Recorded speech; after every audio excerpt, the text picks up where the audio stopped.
काल बीडच्या सभेत छगन भुजबळ म्हणाला की मुंबईला जरांगी पाटलाबरोबर मराठे गेले नव्हते, तर वाळू माफिया, दारू विकणारे हे गेले होते. अरे हे बघ, मी मराठा आहे आणि मी त्या मुंबईच्या मोर्चात होतो आणि मला तू दारू विकणारा आणि वाळू माफिया समजत असेल तर माझा DNA चेक करून बघ, मी मराठा आहे का नाही म्हणून.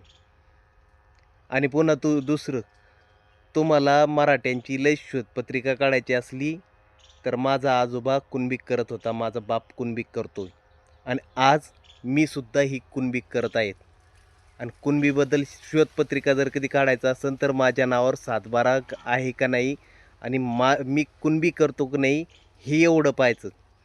बाकी काळे धंदे नाही सांगायचे. तुमच्यासारखं फुकट आम्ही घेत नाही. आम्ही शेतात कुणबी करतो आणि सोनं पिकवतो. त्याच्यावर तुमच्यासारखे सगळ्यांचं पोट भरतं आहे. श्वेतपत्रिका काढायची असेल तर प्रत्येक मराठीची श्वेतपत्रिका कुणबी म्हणून काढायची असेल तर त्याचा 7/12 पाहायचा आणि तो कुणबी करतो की नाही एवढं पाहायचं.